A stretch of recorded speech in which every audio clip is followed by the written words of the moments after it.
When we talk about Zapad 25, what immediately strikes the global audience is not only its size but its symbolism. This is more than just a military exercise. It is a carefully designed spectacle that aims to project power outward and consolidate confidence inward. The joint drills between Russia and Belarus are being watched with awe-like intensity by American and NATO observers because they showcase the essence of Vladimir Putin's long-standing strategy. Demonstrate military might to gain political leverage. For Russia, the message is unmistakable. We are strong, we are capable, and we are not to be underestimated. To fully grasp why Zapad 25 is shocking the West, we need to examine the scale. The numbers alone are impressive, if not intimidating. Tens of thousands of troops have been mobilized. Heavy tanks and armored vehicles roll across the training grounds with precision. Missile systems capable of reaching long-range targets are tested, creating scenarios that simulate large-scale, high-intensity conflict. Modern drones hum overhead, a clear indication of Russia's integration of unmanned technology into its battlefield doctrine. Fighter jets slice through the skies, conducting coordinated strikes while ground units execute joint maneuvers with near-flawless synchronization. But what sets Zapad 25 apart is not only the hardware, it is the choreography, the seamless coordination between Russian and Belarusian forces. For Moscow, this unity is critical. Belarus serves as a strategic gateway to Europe, and these exercises transform that geography into a stage for geopolitical messaging. Western observers are not just watching drills, they are witnessing the tightening of a military bond that could alter the balance of security in Eastern Europe. When Belarusian troops train alongside Russian divisions under a single command structure, NATO cannot ignore the implication. The two countries are ready to act as one in times of crisis. The reaction in Washington and across European capitals reflects this unease. While analysts and military experts have long known about Zapad exercises, the scope and execution of Zapad 25 stand out. What NATO sees is a Russia that, despite sanctions, despite isolation, has invested heavily in its military infrastructure and technology. For years, Western intelligence reports painted Russia as struggling with outdated equipment and logistical weaknesses. But what unfolds on the ground during these drills tells a different story, a story of adaptation, modernization, and resilience. American and NATO observers on the ground have been tasked with documenting every maneuver, every weapon system, and every tactic. Their role is not passive. They are actively trying to understand what Russia has become after years of military reforms and the lessons learned from real conflicts. Presence of these Western observers is itself remarkable. It underscores how seriously NATO takes the potential threat. And yet, even with eyes on the ground, the shock is palpable. The drills reveal a Russia that looks far more prepared, far more confident, and far more assertive than many in the West anticipated. For Putin, this is deliberate. He knows that military might translates into political influence not only on the battlefield but at the negotiating table. By staging Zapad 25 at such scale, he is telling the world that Russia remains a military superpower, a state that cannot be sidelined or ignored. The symbolism is just as important as the firepower. In the theater of geopolitics, perception often becomes reality, and Putin is shaping that perception with precision. In essence, the first and perhaps most important aspect of Zapad 25 is the shock value. The drills are not simply exercises in military readiness. They are performances intended to catch the attention of the West, to force Washington, Brussels, and NATO's command to rethink their assumptions, and it is working. Already, analysts speak of recalibrating strategies, of reassessing deterrence postures, and of bolstering defenses along NATO's eastern flank. Whether Zapad 25 is a rehearsal for potential aggression or merely a grand display of deterrence, the impact is undeniable. The West has been jolted awake by the sheer scope and intensity of Russia's show of force, and that alone fulfills one of Putin's key objectives. If there is one theme that defines Zapad 25 in eyes of American and NATO observers, it is the undeniable modernization of Russia's armed forces. For years, Western leaders were told that Russia's military, while large, was outdated and plagued by inefficiencies. Stories of aging tanks, logistical breakdowns, and poor morale dominated reports from defense analysts. Yet the exercises now on display paint a very different picture, one of a force that has not only endured sanctions, economic pressure, and isolation, but has adapted, innovated, and emerged with capabilities that rival the West's own. The modernization effort is not accidental. It is the result of years of investment and recalibration by the Kremlin, particularly following the lessons learned in past conflicts. From the war in Georgia in 2008 to the long campaign in Syria, and from operations in Ukraine to cyber engagements against Western states, Russia has tested, refined, and integrated new doctrines. Zapad 25 is the culmination of that evolution. It is a live demonstration that Moscow's military is no longer a relic of the Cold War, but a dynamic, versatile machine designed to fight in both conventional and unconventional theaters. One of the most striking elements to Western observers is Russia's integration of advanced technologies into the drills. Hypersonic missile systems, once considered experimental, are now being showcased as operational. These weapons, capable of evading traditional missile defense systems, pose a direct challenge to NATO's deterrence strategies. The demonstration of such systems in Zapad 25 is more than a test, it is a signal. A signal that Russia possesses tools that can bypass Western defenses and strike with precision, undermining the sense of security that NATO has long provided its member states. Drones also play a central role in these exercises. Where once unmanned aerial systems were the hallmark of Western warfare, Russia now displays an array of drone technologies capable of surveillance, electronic warfare, and even precision strikes. The sight of drone swarms coordinating with ground operations is a particularly alarming development for NATO commanders. It reveals that Russia has absorbed lessons from modern warfare, where drones have shifted from niche assets to decisive battlefield instruments. For American observers accustomed to seeing the U.S. military dominate this domain, the proficiency displayed by Russian forces is unsettling. Electronic warfare and cyber operations add another layer to this modernization narrative. Zapad 25 is not limited to tanks and missiles, it extends into the digital battlefield. Simulated disruptions of communication lines, jamming of radar systems, and mock cyber attacks on infrastructure are integrated into the drills. These elements underscore Russia's commitment to hybrid warfare, blending traditional combat with technological disruption. Western militaries, reliant on complex communication and GPS systems, know all too well the vulnerabilities such tactics can exploit. Observing them practiced so seamlessly on the fields of Belarus sends a chilling message about the kind of conflicts the future may hold. But modernization is not only about weapons, it is about doctrine. NATO analysts are struck by the coordination of Russian and Belarusian units, the speed of their mobilization, and the ability to execute multi-domain operations. Long gone are the days when Russian maneuvers appeared rigid and predictable. Zapad 25 demonstrates fluidity, adaptability, and a readiness to fight in diverse scenarios, from defending territory to conducting preemptive strikes.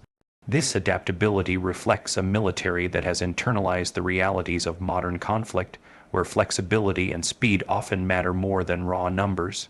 The psychological dimension of this modernization cannot be ignored either. By staging Zapad 25 with American and NATO observers present, Russia ensures that its advances are not hidden but deliberately flaunted. The message is as much psychological as it is military. We are not behind. We are not broken. We can match you, and in some areas we may surpass you. This deliberate showcasing plays into the broader strategy of deterrence through intimidation. The more NATO believes Russia has advanced, the more hesitant it may become to challenge Moscow directly. For Washington and Brussels, the implications are sobering. The modernization on display at Zapad 25 forces a reassessment of long-held assumptions. It challenges the narrative that sanctions alone can weaken Russia's military progress. It highlights the dangers of complacency, reminding Western policymakers that adversaries can and do adapt under pressure. Most importantly, it raises questions about NATO's preparedness. If Russia's forces are this capable in peacetime exercises, how much more formidable might they be in a real conflict scenario where stakes are existential? Observers return from these drills with notebooks filled, cameras loaded, and analyses underway. Yet beyond the data, the emotional response is telling. Surprise, unease, even shock, these are the words filtering back from those who have witnessed Zapad 25 up close. And that reaction, in many ways, is the victory Putin sought. Modernization is not only about achieving parity, it is about convincing your adversary that you cannot be easily defeated, that any confrontation would carry immense costs. Key point 3, then, is about recognition, the West recognizing that Russia's military is no longer the hollow, doubt force it once believed. Instead, it is a modernized, versatile, and determined entity capable of challenging NATO not just on the battlefield, but in the very realm of strategic calculation. This recognition forces NATO to rethink, to recalibrate, and to prepare in ways it perhaps has not in years. And in that recognition lies the real impact of Zapad 25. The modernization of Russia's forces has not only changed the battlefield, it has changed the mindset of the West itself. Beyond the sheer modernization of Russia's forces, Zapad 25 underscores something even more profound, the psychological and strategic impact of perception. In military affairs, what an adversary believes can sometimes matter as much as what an adversary knows. And what NATO and American observers are beginning to believe as they watch Russia and Belarus conduct these massive exercises is that the strategic balance in Europe is shifting in ways that may be unfavorable to the West. This is not the first Zapad exercise, nor is it the largest in absolute numbers, but it is the one that comes at a critical moment in geopolitics. Europe remains unsettled by conflicts on its borders. The United States is balancing commitments across multiple regions, and NATO's unity is constantly tested by domestic politics within member states. Into this environment, Putin stages Zapad 25, not merely as training for his soldiers, but as theater designed to exploit uncertainty and sow doubt. For NATO planners, the danger is not only what Russia can do, but what Western publics and politicians think Russia might do. Power of perception is magnified by Russia's choice of narrative. Officially, Zapad 25 is defensive, framed as a response to hypothetical threats from the West. Yet the very scenarios practiced tell another story. Observers report drills that include rapid mobilization, offensive counterstrikes, and simulated incursions designed to destabilize a neighboring state. By blurring the line between defense and offense, Russia creates ambiguity, a deliberate tactic that keeps NATO guessing. Is this exercise a rehearsal for defense or a dress rehearsal for something more aggressive? That uncertainty alone exerts pressure on Western decision-making. Psychological pressure is not new in Russian strategy. From Cold War brinkmanship to modern-day hybrid tactics, Moscow has long understood that shaping an adversary's mind can be as decisive as winning a battle. In Zapad 25, that tradition continues, but with modern flair. The presence of hypersonic weapons, advanced drones, and cyber components is designed not just to test capabilities, but to show them off. Putin knows NATO is watching, and he wants them to see a Russia that appears confident, disciplined, and ready. Every missile launch, every armored push, every coordinated strike is part of a broader performance aimed at influencing the perceptions of generals, policymakers, and publics alike. The effect of this performance is already visible in Western commentary. Security analysts in Europe openly admit that the scale and sophistication of Zapad 25 exceeds expectations. Military think tanks warn that NATO's eastern flank is more vulnerable than previously assumed. Politicians in frontline states like Poland and Lithuania demand greater resources and reassurances from Brussels and Washington. In short, the drills are achieving one of their implicit goals: to generate anxiety, to stretch NATO's focus, and to force the alliance into reactive postures. The psychological game extends to the American observers as well. The United States, as NATO's anchor, has traditionally prided itself on technological superiority and global reach. Yet, watching Russian units demonstrate advanced weaponry and coordination sends an unsettling signal. It suggests that parity or even advantage may no longer be guaranteed. For American strategists, this realization complicates already strained global commitments from Asia to the Middle East. Zapad 25, therefore, is not just about Europe. It is about reminding Washington that Russia remains a global competitor capable of demanding attention and resources at a moment when the U.S. is stretched thin, but perhaps the most powerful psychological element of Zapad 25 is its timing. Coming at a moment when NATO faces internal debates about burden sharing, defense spending, and political cohesion, the exercise amplifies existing cracks within the alliance. Putin does not need NATO to collapse outright, he needs only to plant doubt. If Western publics see Russia as too strong, too modernized, or too willing to act, then pressure may mount on politicians to avoid confrontation. If NATO leaders begin to doubt their ability to respond effectively, their deterrence posture weakens before a single shot is fired. In this way, Zapad 25 serves as a psychological weapon as much as a military one, yet the West is not without options. Some argue that the shock of Zapad 25 could serve as a wake-up call, galvanizing NATO into renewed unity and investment. Already, discussions are underway about increasing deployments in Eastern Europe, expanding missile defense networks, and accelerating modernization efforts. In this sense, Russia's attempt to intimidate may produce the opposite effect, pushing NATO to become stronger and more prepared. But whether this resolve will hold beyond the immediate aftermath remains uncertain. For Putin, uncertainty is enough. He does not require NATO's collapse or unconditional Western retreat. He simply needs the alliance to hesitate, to question, to calculate the costs of confrontation. That hesitation, that psychological burden, can buy Russia space and influence. In the great chessboard of geopolitics, sometimes forcing your opponent to pause is as valuable as making a bold move yourself.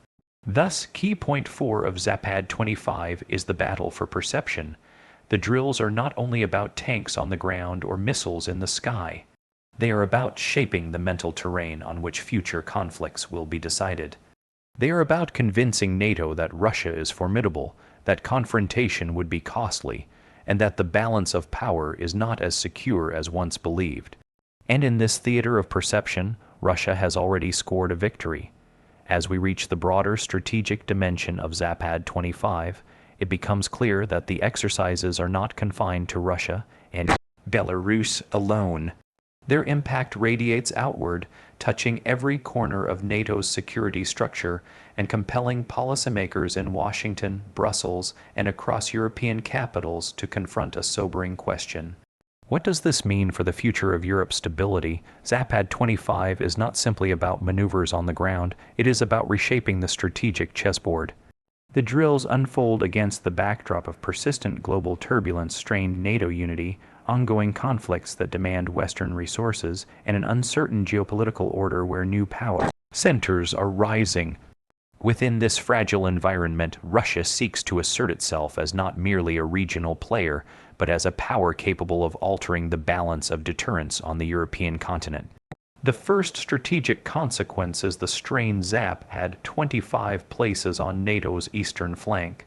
Nations like Poland, Lithuania, Latvia, and Estonia watch these exercises with heightened alarm, for they know their proximity to Belarus and Russia makes them potential frontlines in any escalation. For years, these states have pleaded for stronger NATO presence, citing the risks of Russian aggression. Now, with Zapad 25 displaying seamless Russian-Belarusian coordination, their warnings seem prescient. Military analysts in Warsaw and Vilnius argue that the drills resemble not only defensive preparations, but offensive rehearsals aimed at testing NATO's ability to respond quickly to a sudden crisis. This directly challenges NATO's central pillar, Article 5, the commitment to collective defense.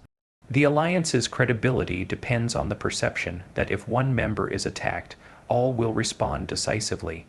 Yet, Zapad 25 highlights scenarios where Russia could attempt to exploit NATO's decision-making process, creating confusion and hesitation. A rapid, coordinated Russian-Belarusian maneuver near the Suwalki Gap, for instance, could cut off the Baltic states before NATO musters a united response. The speed and scale displayed in Zapad 25 make such scenarios feel less theoretical and more possible. leaving NATO strategists scrambling to refine contingency plans.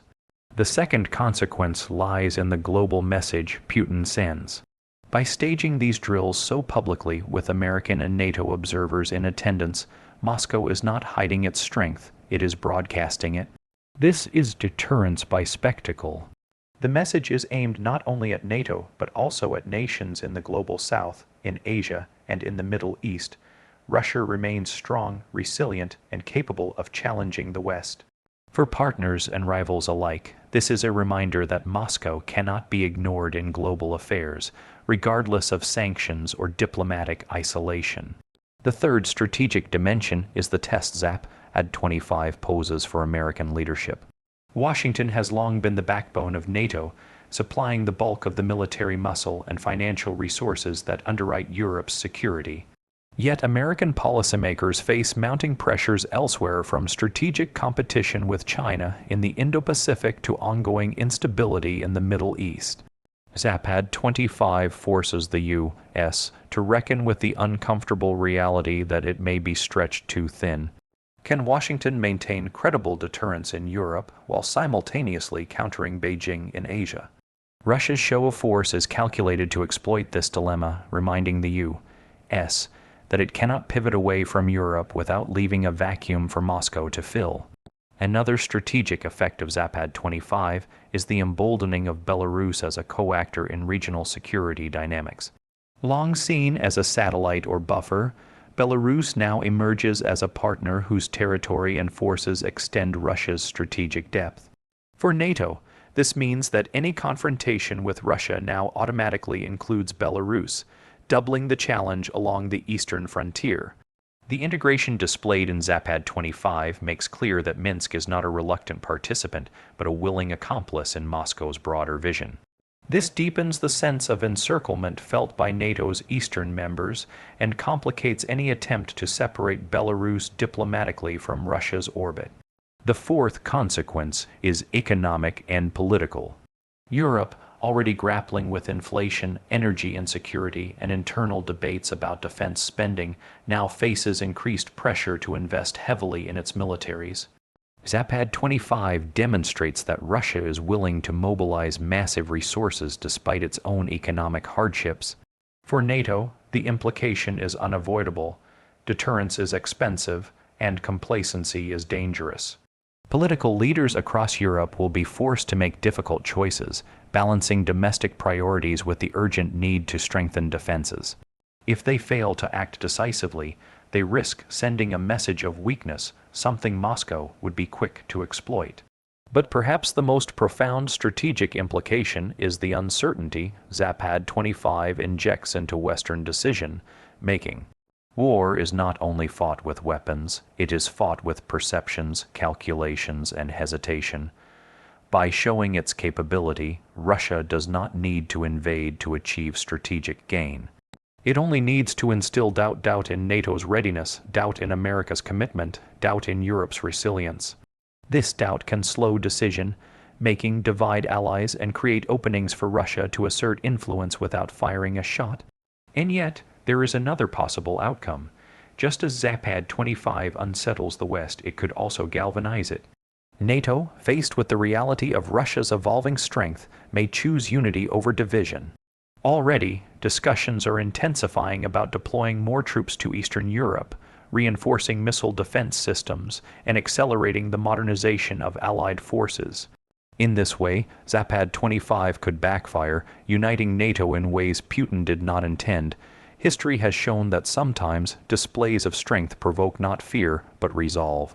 Key point 5, then, is about the strategic crossroads ZAPAD 25 creates. The drills are not simply an internal matter for Russia and Belarus. They reverberate across Europe, across NATO, and across the globe. They challenge assumptions, test alliances, and force hard questions about the future of deterrence.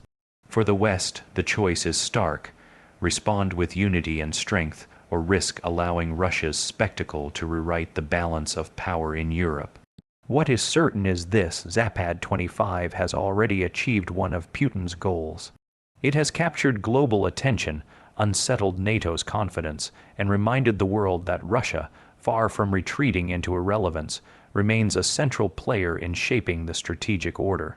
The drills may end, the troops may return to barracks, but the questions they raise will linger long after the last tank leaves the field. If Zapad 25 has taught NATO and American observers anything, it is that modern conflicts are no longer about soldiers and steel alone. They are about the intersection of politics, psychology, economics, and global perception. The sixth key point, therefore, is that Zapad 25 should be understood not just as a military exercise, but as a comprehensive strategic message. It is a message that Russia and Belarus are sending not only to NATO but to the world. We are resilient, we are capable, and we are unafraid of confrontation. At its core, Zapad 25 illustrates the concept of strategic signaling. Every missile launched, every troop mobilized, every cyber simulation is designed to communicate something beyond the battlefield. Russia is signaling to NATO that deterrence is not one-sided. It too possesses tools that can impose costs, complicate strategies, and create dilemmas. For Washington, the signal is clear. Pivot too far toward Asia, and Russia will exploit the vacuum in Europe. For Europe, the message is equally blunt. Remain divided, and you will face Moscow's strength alone. This signaling effect is arguably more important than the drills themselves, for it shapes policy debates, shifts resource allocations, and influences the choices of adversaries without a single shot being fired. But the significance of Zapad 25 extends even further, reaching into the realm of domestic politics. For Vladimir Putin, these exercises are not only about intimidating NATO, they are about consolidating power at home. The Russian people, like any people, crave reassurance that their nation remains strong, respected, and capable of defending its sovereignty. By televising the might of Russia's armed forces, Putin bolsters his image as the guarantor of national strength. Same applies to Belarus, where Alexander Lukashenko, often criticized for his reliance on Moscow, can present Zapad 25 as proof that his regime is protected by one of the world's most powerful militaries. For both leaders, the drills reinforce domestic legitimacy, projecting authority to their own citizens as much as to their rivals abroad. Western observers recognize this dual function. They understand that Zapad 25 is as much about optics as it is about tactics. Yet this recognition does not diminish the concern. It amplifies it, because exercises staged for domestic consumption can still have profound international consequences. By stoking nationalism at home, leaders may box themselves into more aggressive stances abroad. What begins as spectacle can evolve into policy, and policy can escalate into confrontation. NATO strategists, therefore, cannot dismiss Zapad 25 as mere propaganda. They must treat it as both performance and preparation. Another element that makes Zapad 25 especially significant is its global ripple effect. Non-aligned nations from Asia to Africa watch these drills carefully. For countries skeptical of Western dominance, the sight of Russia fielding modernized forces despite sanctions is a powerful symbol. It suggests that defiance of the West is possible, that resilience against isolation can be achieved. Moscow leverages this perception to strengthen diplomatic and economic ties with partners outside the Western orbit. In this way, Zapad 25 is not just a regional exercise, but a global advertisement for Russia's staying power. For the United States and NATO, this creates a dangerous complication. The competition with Russia is no longer limited to military maneuvers. It extends to influence in the global South. If Zapad 25 convinces nations in Africa, Latin America, or Asia that Russia is a viable partner, it weakens the West's ability to isolate Moscow diplomatically. Thus, the drills contribute to a broader contest of narratives. The West portrays Russia as weakened and isolated, while Russia counters with a live demonstration of strength and unity. For many observers abroad, perception may matter more than fact. Economically, too, Zapad 25 carries implications. Russia is demonstrating that it can sustain large-scale military operations despite Western sanctions and economic constraints. This resilience sends a chilling message to NATO policymakers. Economic pressure alone may not be sufficient to contain Russia's ambitions. The West had hoped that sanctions would erode Moscow's ability to maintain a strong military. Instead, Zapad 25 shows that Russia has adapted, finding alternative suppliers, investing in domestic industries, and prioritizing military expenditure above civilian needs. For NATO, this underscores the necessity of preparing for a long-term competition, one in which economic pressure is only part of the strategy. Perhaps most importantly, Zapad 25 exposes the fragility of deterrence. NATO's deterrence has always relied on the assumption of superiority in technology, in coordination, in global reach. Yet as NATO generals watch Russian and Belarusian forces conduct rapid, coordinated, multi-domain operations, that assumption comes under strain. Deterrence is psychological as much as material, and the shock generated by Zapad 25 undermines the psychological confidence NATO has long relied upon. This does not mean NATO is weaker in absolute terms, but it does mean the perception of uncontested superiority is fading, and with it the ease of deterrence. Still, Zapad 25 does not guarantee Russian dominance. The very spectacle that intimidates may also provoke. NATO is not blind to the risks, and the alliance has historically shown the ability to adapt when challenged. Zapad 25 could therefore trigger a new wave of unity, investment, and modernization within NATO itself. Already, voices within the alliance call for increased troop deployments, expanded missile defenses, and renewed commitments to the eastern flank. If NATO responds decisively, Zapad 25 may ironically strengthen the very alliance it sought to intimidate. Key point 6, then, is about perspective. Zapad 25 is not a single-dimensional event. It is multi-layered, operating simultaneously as military rehearsal, political theater, psychological operation, and diplomatic signal. It forces NATO to confront not just the reality of Russian capabilities, but the broader environment in which modern security competition unfolds. From the domestic politics of Moscow and Minsk to the perceptions of audiences in Africa and Asia, the ripple effects of these drills extend far beyond the training grounds. In the end, Zapad 25 is not just about Russia showing what it can do on the battlefield. It is about Russia demonstrating that it can shape the global narrative, unsettle adversaries, reassure allies, and project power despite isolation. For NATO and the United States, the lesson is sobering. The competition with Russia is not confined to tanks and missiles. It is a contest of endurance, perception, and will. And in this contest, every exercise, every maneuver, every display becomes part of a larger struggle over the future of the international order. Okay guys, please like and subscribe my videos.